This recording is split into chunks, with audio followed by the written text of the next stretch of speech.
Bismillahirrahmanirrahim. Assalamualaikum warahmatullahi wabarakatuh. Selamat pagi adik-adik. Selamat bergabung di praktikum yang pertama dalam praktikum biologi percobaan yang pertama yaitu mikroskop dan pengamatan sel. Pertemuan pertama ini kita akan melihat bagian-bagian sel serta bagaimana kemudian pengamatan di dalam menggunakan mikroskop. Nah, untuk yang pertama yang perlu kalian perhatikan di sini adalah bagaimana kemudian tujuan dari penelitian serta cara kerja atau prosedur. Kenapa? Karena yang pertama tujuan supaya kalian fokus mengetahui apa saja hal-hal yang harus kalian persiapkan, apa saja hal-hal yang harus kalian pelajari di dalam percobaan pertama ini. Dan percobaan yang pertama ini merupakan hal yang esensi ataupun penting karena mikroskop adalah salah satu alat di laboratorium atau di pengamatan biologi yang sering digunakan karena mikroskop adalah alat untuk melihat hal-hal yang mikroskopis yang kemudian pada makhluk hidup itu tidak terlihat oleh kasat mata.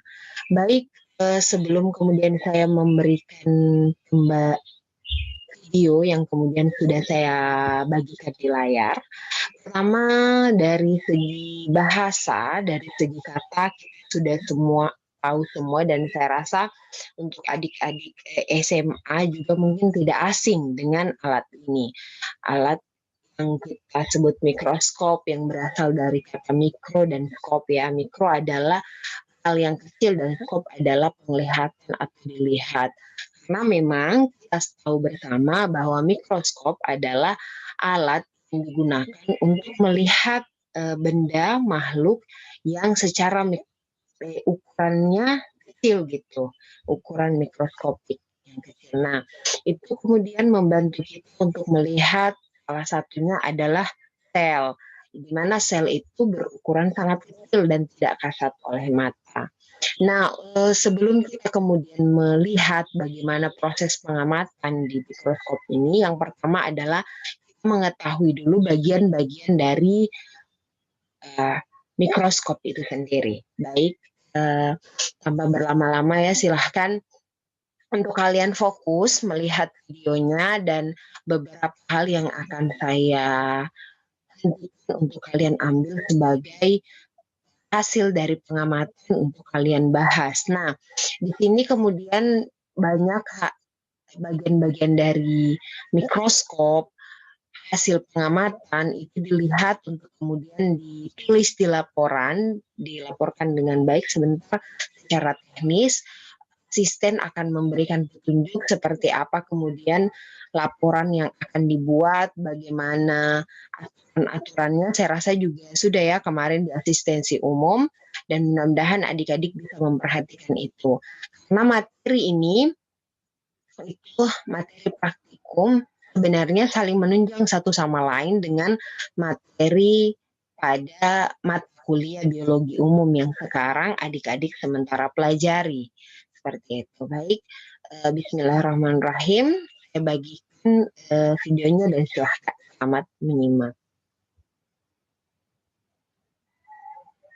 Nah, sebelumnya ini adalah fakultas kita ya, buat adik-adik yang belum sempat datang dan melihat langsung bagaimana keadaan fakultas kita. Ini adalah fakultas sains dan teknologi.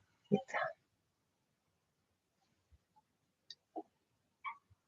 Nah, Fakultas Sains dan Teknologi dari depan fakultas ya. Ini kemudian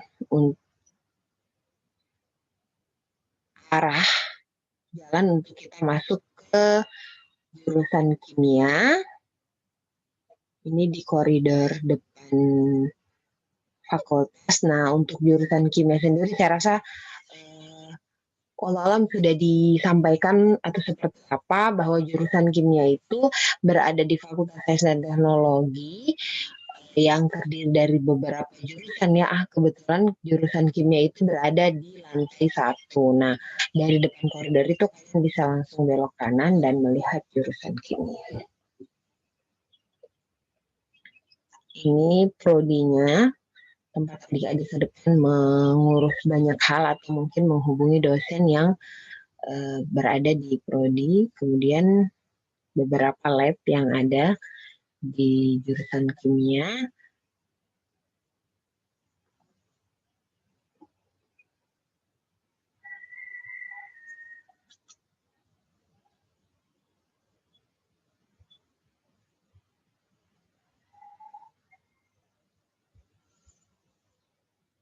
Nah, ini adalah jurusan biokimia, mohon maaf, laboratorium biokimia yang kemudian ada di jurusan kimia. Salah satu laboratorium.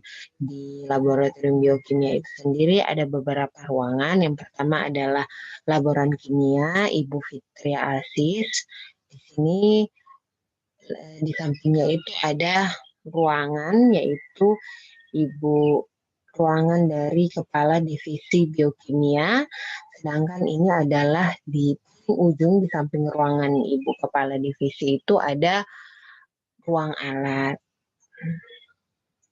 ada laminar flow, timbangan, dan sebagainya. Nah, ini adalah kondisi laboratorium biokimia.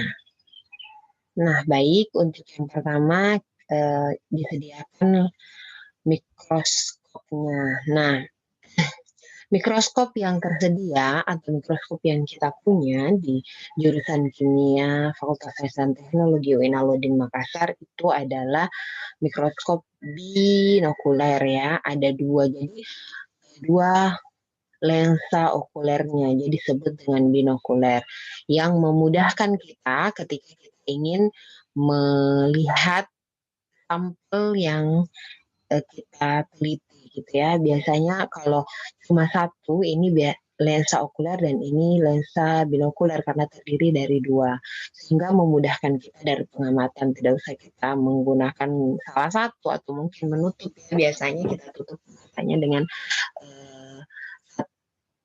satu yang lainnya untuk melihat. Tapi ini kita bisa langsung fokus menggunakan dua mata kita di tempat pengamatan ini. Baik, lanjut. Nah, ini bagian-bagiannya. Kalau tadi lensa okulernya, di sini ada lensa objek. Jadi, kalau lensa okuler itu yang adik-adik lihat tadi adalah lensa yang dekat dengan mata pengamat ya, yang tadi berjumlah 2 itu untuk mata kiri dan kanan, sedangkan ini adalah lensa objek yang kemudian dekat dengan meja praparatnya dan dekat dengan objeknya. Jadi di sini lensa objek diletakkan beserta sampel yang akan kita teliti, dan lensa objektif ini yang kemudian diatur ya, ini dengan perbesaran yang kita inginkan. Jadi ini diatur dan kemudian dipilih lensa objek yang mana yang kita butuhkan untuk melihat objek yang kita teliti. Baik, nah kemudian yang dibawa adalah sumber cahaya, gitu ya. Sumber cahaya ini reflektor yang akan mengumpulkan sumber cahaya ini, kemudian akan mengumpulkan cahaya untuk masuk ke diafragma. Diafragma ini yang kemudian akan menentukan berapa banyak cahaya yang kemudian di sini juga bisa di-adjust atau diatur untuk masuk ke objek pengamatan yang akan kita teliti. Nah, di sini sumber cahayanya dari mana? Di kabel ini kemudian terhubung dengan listrik ya, yang kita atur dan kemudian akan menghasilkan cahaya seperti ini. Baik, saya lanjutkan. Nah, ini gambar secara keseluruhan dari mikroskop dan bagian-bagiannya. Nanti secara detail kalian jabarkan kembali untuk lebih memahami ya apa yang kalian lihat, apa yang kalian pelajari secara mandiri sebenarnya itu jauh lebih memahamkan kalian. Tapi di sini sebagai pengantar untuk kalian bahwa ini adalah bagian-bagian dari mikroskop yang membantu kita melihat benda-benda mikroskop. Salah satunya adalah sel ya yang akan kita amati sebentar lagi. Ini adalah bagian secara keseluruhan yang saya sebutkan tadi. Nah, ini lensa okuler, tempat mata pengamat, tabung. Tabung ini adalah eh, penghubung ya, penghubung tempat dari lensa okuler ini untuk lensa objektif itu sendiri. Nah, ini lengan. Lengan ini jadi tempat untuk itu adalah tempat untuk memegang. Jadi memang di apa diciptakan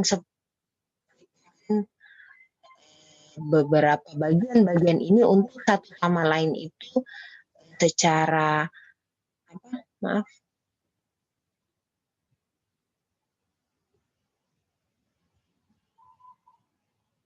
Nah, ini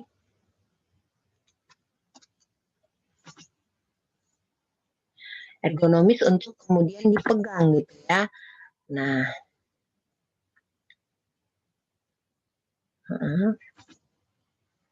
nah ini dia. Jadi lengan bukan di tempat yang lain ya, apalagi ini yang akan kalian pegang untuk kemudian diletakkan. Tapi ada khusus lengannya di sini. Jadi terbuat dari besi. Nah, di sini yang kalian pegang untuk kemudian diletakkan ketika kita ingin memindahkan mikroskop ini. Apalagi ingin memegang ini nanti bisa copot ya. Jadi untuk penempatannya atau pengangkatannya itu dari sini. Nah, selanjutnya untuk mengangkat maksudnya mikroskop ini. Selanjutnya ada lensa objektif. Lensa objektif itu adalah lensa yang dekat dengan kaca objek atau kaca sampel yang berisi yang berada di lensa yang berada di kaca objektif untuk kita amati. Nah, itu ditempatkan di sini di meja ini untuk mengatur agar stabil ya posisinya tidak bergerak saat kita amati, maka di situ ada penjepit.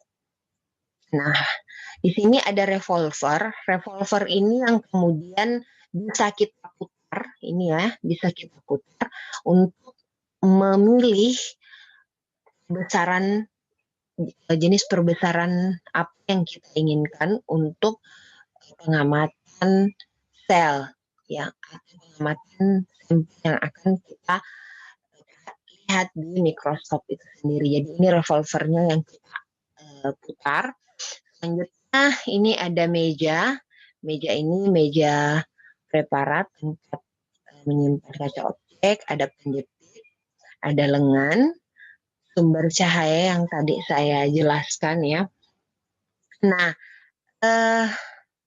ini ada kasar dan ada pengatur halus. Kasar ini adalah bagian yang akan mengatur kaca objek ini, meja objek ini posisinya mendekati lensa objek dan menjauhi lensa objektif. Jadi ketika kita mau melihat, kita akan menjauhkan terlebih dahulu untuk memasang kaca objek dan kemudian mengatur jauh dan mengatur jaraknya dengan lensa objektif sampai melihat posisi yang terbaik untuk melihat pengamatan. Selanjutnya pengatur halus, bedanya apa? Kalau pengatur kasar itu dia secara jelas bisa mengangkat dan mengatur meja ini naik turun untuk jauh jaraknya dengan lensa objektif. Untuk pengatur halus ini dia khusus mengatur yang di tengah ini. Nah, di tengah ini kemudian ada sumber penghubung ya sampai di sumber cahayanya ini lens ada cahaya yang kemudian dikumpulkan. Nah, yang kecil ini kemudian bisa diatur dengan pengatur halus. di bawah meja ini ada kemudian cahaya yang diteruskan. Jadi kalau ini sumber cahayanya ada yang merefleksikan berapa banyak cahaya yang masuk di sini seperti bulat juga, yang kemudian di tengahnya itu ada semacam kaca yang merupakan sumber cahaya dari bawah meja. Nah, ini pengatur halus ini mengatur bagian ini untuk jaraknya terhadap lensa objektif juga, tetapi dia tidak begitu, jarak yang diatur itu tidak begitu jauh gitu ya, seperti pengatur kasar yang bisa secara nyata dilihat untuk mengatur meja ini untuk jarak dengan lensa objektif tersebut. Jadi seperti itu ya, ini adalah bagian-bagian dari mikroskop. Silahkan kalian screenshot atau mungkin kalian foto untuk dimasukkan ke dalam laporan.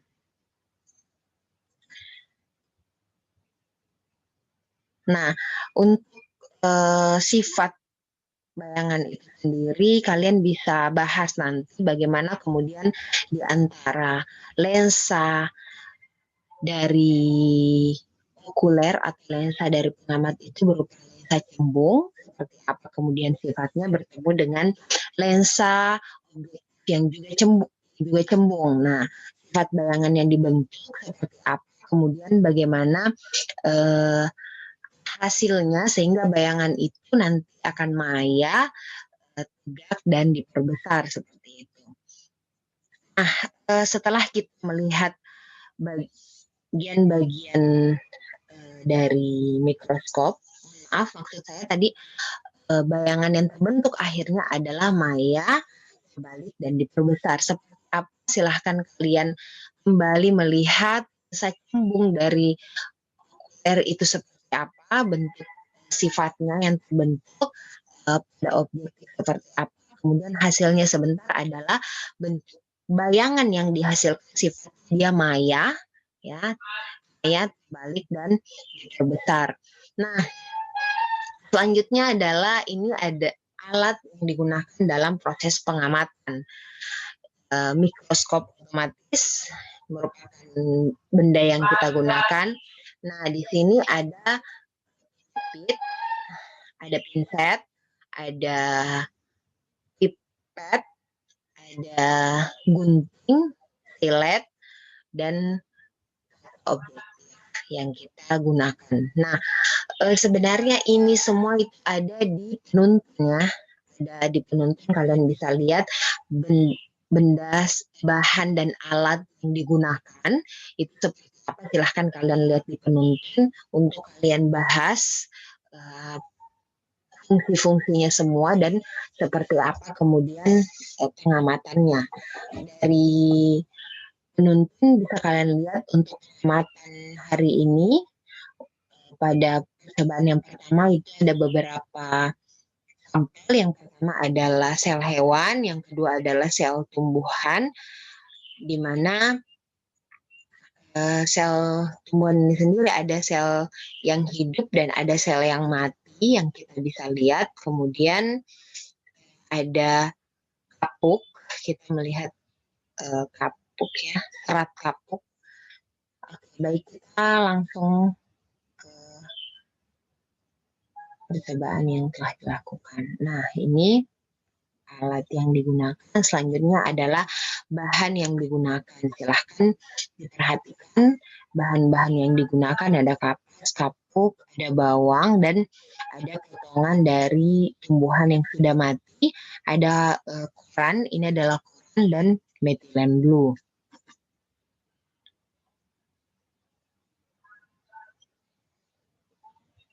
Nah, ini untuk pertama adalah pengamatan kertas koran seperti apa hasil bayangan yang ditunjukkan ya di mikroskop. Jadi kita mengambil satu huruf dari koran itu sendiri. Nah, kedua adalah pengamatan sel tumbuhan setipis mungkin seperti apa, seperti yang terlihat di gambar, kemudian di diambil, lalu diletakkan di atas meja, di kaca objektif, kemudian diberi air, lalu ditutup. Selanjutnya ditempatkan di mikroskop ya untuk diamati.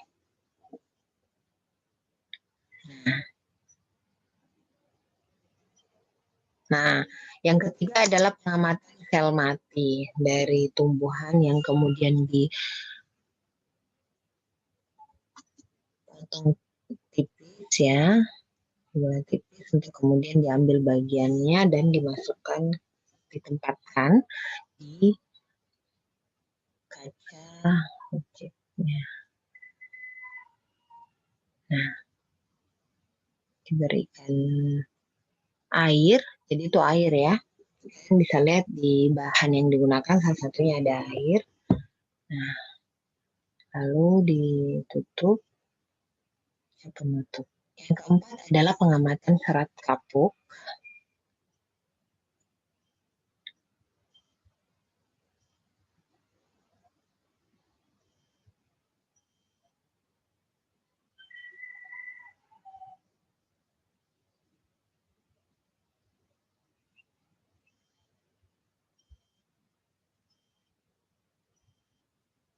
Yang ditambahkan dengan air. Selanjutnya diberi kaca penutup.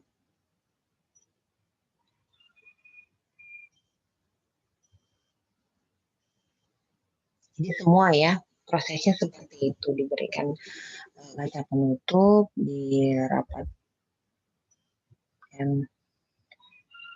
Nah, setelah itu kemudian ditempatkan di bawah lensa objektif dengan posisi yang seperti kalian lihat. Nah, ini kemudian ditempatkan di mejanya, dijepit dengan penjepit yang berada di meja preparat. Selanjutnya diatur jaraknya antara meja yang berisikan kaca objektifnya dan sampelnya persis di bawah objek tersebut. Ya, kalian lihat, kita lihat, kemudian diatur jarak untuk memperoleh pengamatan terbaik. Nah, ini adalah hasil pengamatan untuk kertas koran yang kalian lihat. Yang pertama sampelnya adalah pengamatan kertas koran. Ini silahkan diperhatikan, akan dikirimkan kayaknya ya sampel gambar dari asisten seperti apa kemudian. Nah, ini sel tumbuhan yang kemudian diperoleh dari pengamatan tumbuhan yang tadi ya sampelnya.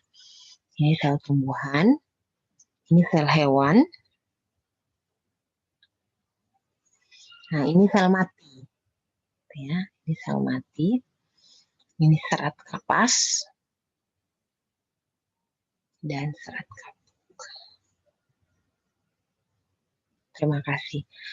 Baik, itu tadi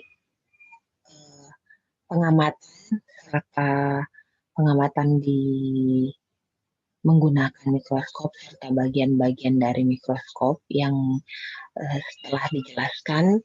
Poin yang penting yang bisa kalian lihat, yang pertama adalah apa saja bagian-bagian dari mikroskop tersebut. Untuk lebih mengetahuinya, silahkan kalian bahas fungsinya secara mendetail untuk lebih memahaminya. Selanjutnya adalah pengamatan dengan sel hewan dan sel tumbuhan.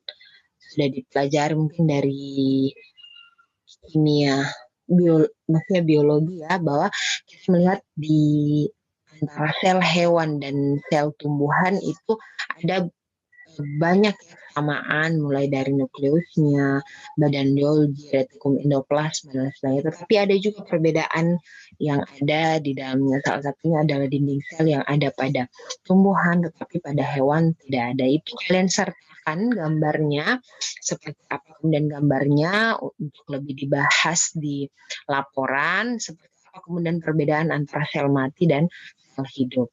Baik adik-adik, saya cukupkan sampai di sini penjelasannya. Mudah-mudahan membantu kita untuk memahami pada percobaan yang pertama ini, yaitu bagian mikroskop dan pengamatan sel. Selanjutnya, alasan serta pertanyaan yang adik-adik ajukan akan saya serahkan kepada asisten yang akan menjawab atau mungkin mengatur. Kalau umpamanya ada hal yang ingin kita diskusikan dari pengamatan ini yang kemudian tidak bisa oleh asisten, lebih lanjut oleh Insya Allah nanti menghubungi kami selaku dosen tanggung jawab beserta laboran.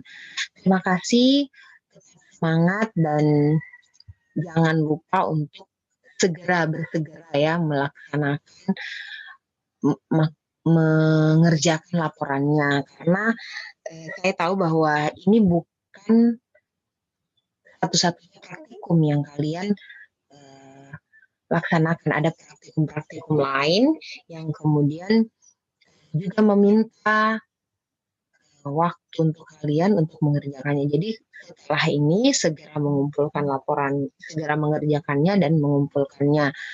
Harapannya di kelas ini maupun di A dan B ya, seluruhnya sebenarnya harapan kami kalian bisa lulus dan bisa memahami semua materi ini, sehingga menunda pelaksanaan itu bisa jadi menghambat dan bisa membuat kalian